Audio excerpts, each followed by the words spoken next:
Барлықтарыңызға сәлем. Бүгін 22 тамыз күніне болжам.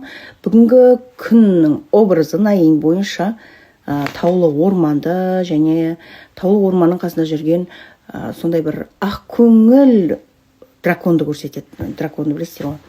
Енді бүгін дракон күні, иттерге стресс. Банша ұлулар, біз қазақша жылнама бойынша ұлу деп қойғанбыз, негізі дракон.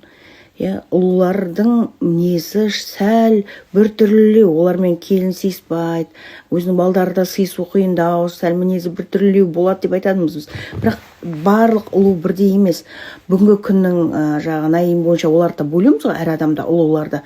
Енді сол земляной дракон болатын болса, земляной ұлу болатын болса, жер ұлуы, олар момындау болады. Сіз айтып тұрғандай емес, басқаша, ол жақсы ұлу жылға адам деп айтуы мүмкін. Бірақ енді ұлу жылға басқа ұлулармен бірге тұру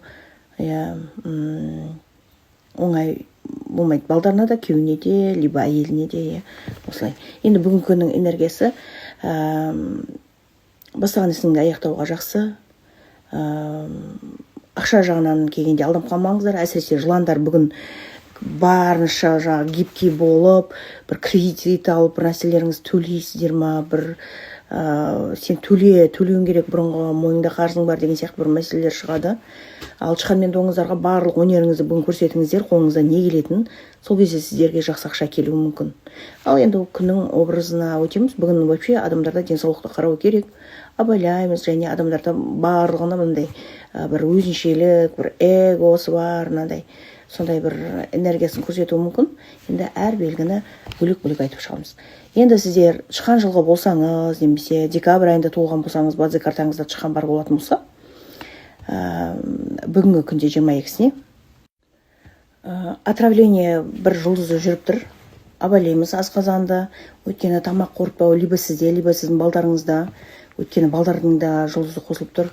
Сондай асқазан қорытпай, құсу, сондай бір денсаулыққа қарау керек. Дұрыс емес тамақты, даже судың өзін абайлап ішіңіздер деп көрсетеді.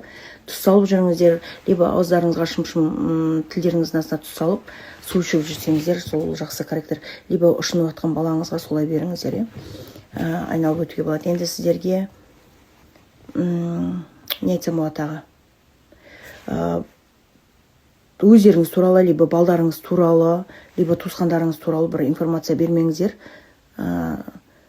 Бір өзіңіздің бір бауырларыңыздан, өзіңіздің қатты жақын туысқандарыңыздан бөлек өткені кейіннен сол өзіңізге зияны болып келуі мүмкін деп көрсетеді. Абайлаймыз, осы сіздерге. Енді 8 жылғы, барыс жылғы болсаңыздар, немесе январь айында туылған болсаңыз, немесе февраль айында туылған болсаңыздар, сізде бүгін 22 тамыз күні кемпірлердің энергиясы жүреді. Кәдімгі кемпір шалдардың, үлкендердің энергиясы қандай?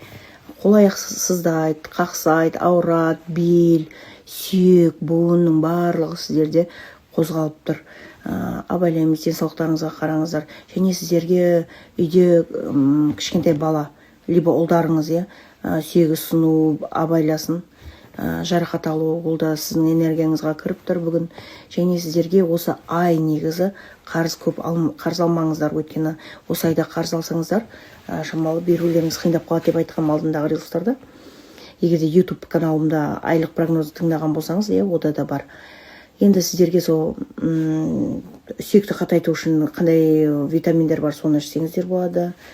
Балдарыңызға қараңыздар, қай жақта жүр, денсаулығыңа қара деген сияқты. Және сіздерде шамалы бір ас құртпау мүмкін, бауырыңа, өтіңе де қара, тек қана сүйекке емес дейді. Сосын бір жинаған ақшаңызды біреу қарызға сұрау мүмкін. Бір жиып тұрған ақшамды, либо менде өзі кішкентай ғана ақша еді, соған бір нәрсеге пландап отыр едім, соны біреу сұрап тұр дейсіз ба, енді осындай бір мәселелер жүру мүмкін. Абайлаймыз. Енді қоян жылғы болсаңыз, немесе март айында туылған болсаңыздар, сіздерге бүгін 22 тамыз күні өте күшті энергия келіп тұр. Бүгін барынша активный боламыз, зыпылдақ боламыз деп айтамын мен. Активация топтағы қыздарға зыпылдақ дегеніміз ол барынша активный боламыз, бүгін жұмыстың барлығын тыңдарып тастаймыз, қорыққан жұмыстарыңызда, және балдарыңызға қатысты бір мақтаныш келеді. Мен балдарым осындай оқып жатыр, осы мектепте оқып жатыр дейсіз ба? Әйтеуір балдарым сондай ақылды, мен балдарым білімді, сол балдарға қатысты мақтану, либо балдардың біліміне, либо өзіңіздің, балдарым жоқ дейтін болсаңыз, өзіңіздің біліміңізге қатысты мақтану ма? Осындай бір мәселе болуы мүмкін. Енді сіздерге бүгін ақылды бала, ақылды өзіңізге білім, сәттілік алып келеді. Еще сіздерге тез бола қоймады, либо сен басқа біреу тез жасай қоймады деген бір күйіп пісу, шаршау, соған айқайлау, сондай болуы мүмкін. Енді мен сіздерге айтар едім, бүгін просто сабырлы болыңыздар, егер мен тыңдасаңыздар, жайлап айқайламай, соны да білмей ма деп айқайламай, жайлап түсіндірсеңіз тіпті жақсы болар еді. Еще зыпылдаймыз. Жақсы сәттілікті көтеріп аласыздар. Ұлы жылғы болсаңыз, жылан жылғы болсаңыздар, енді сіздерге немесе апрель айында туылған болсаңыздар, либо май айында туылған болсаңыздар, 22 тамыз күні біз сіздерге бүгінгі болжам.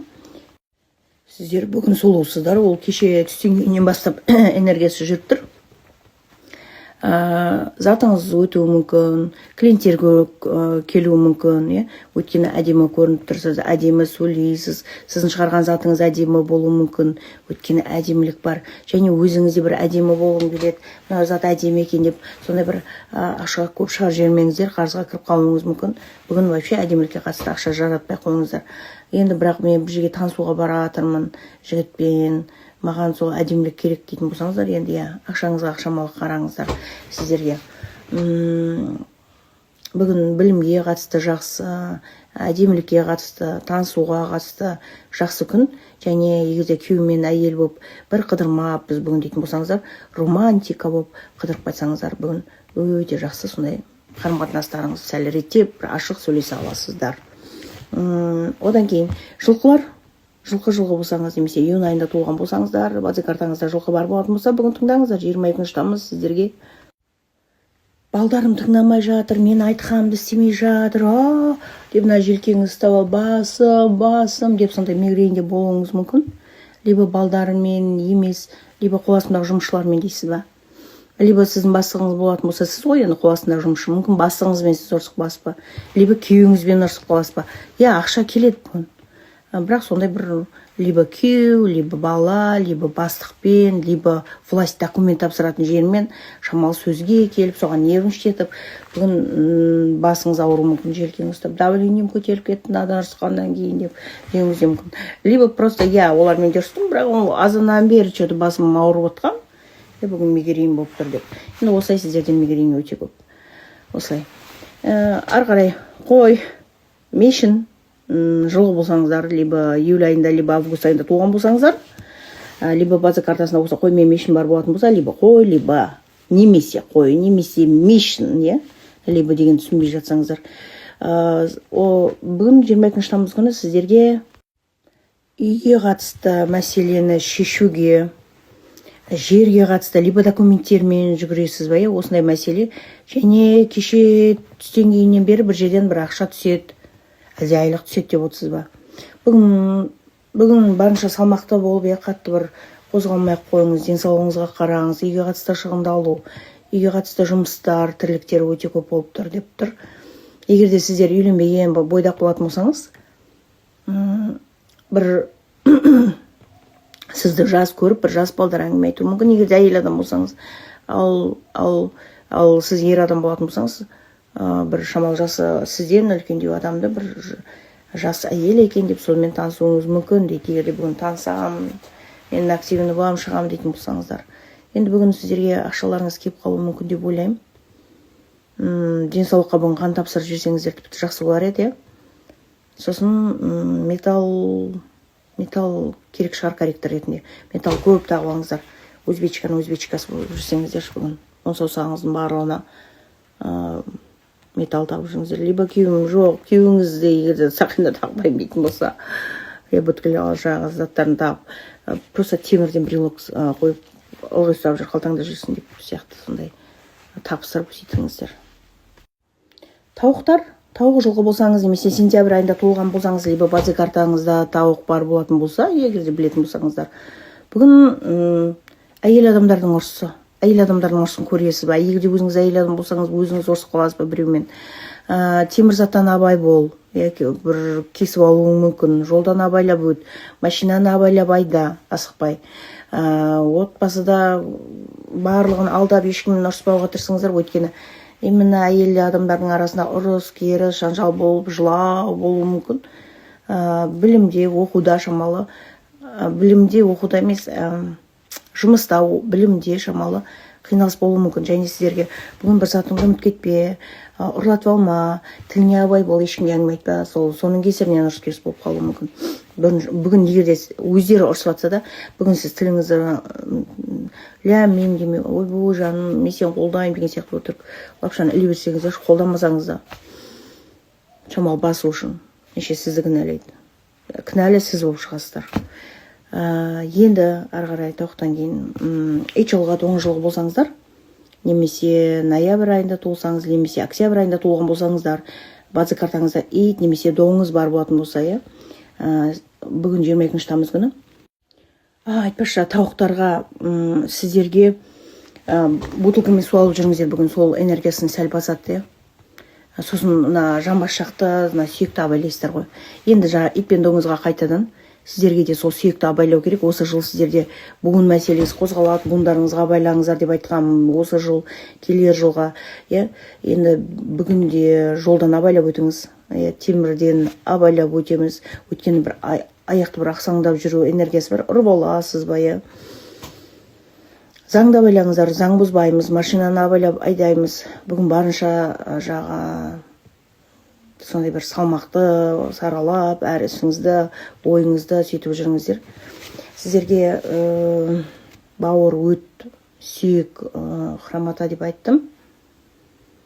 Сіздерге де сол корректор ретінде бутылкамен су алып жүрсеңіздер, хотя бы сол энергияны басуға. Бір жұмыс туралы ойлайсыздар, бірақ ақшасы аз ба, білмеймін, ақша жағын бір келістіре алмай тұрсыз, бір жұмысты ойлап тұрсыз, осы жұмысқа шықсам екен, бірақ ақшасы не алмайды ғой, амал жоқ, шыға берейін, енді жұмыссыз отқанша деген сияқты бір энергия жүріп тұрсыз. Осындай мәселелер болады бүгінгі күнде де. Бірақ періштеңіз қасыңызда, адамдардан көмек келеді, ол кештен бері жүріп жатыр.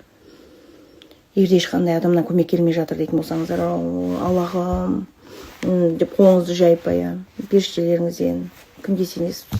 Алла тағала, Мұхаммед пайғамбар сұрасаңыздар, тілектеріңіз орындалады. Тілектеріңіз бүгін қабыл. Енді басқа, бүгін активация берейін. Бүгін ақшалы есік жуу күні. Есік жуыңыздар, ақша келеді, жақсы ақша. Ниеттен, есікті жуып атқанда ниеттен ақша, маған осыған ақша керек, осыған жаратамын деген сияқты. Осынша сомада деп.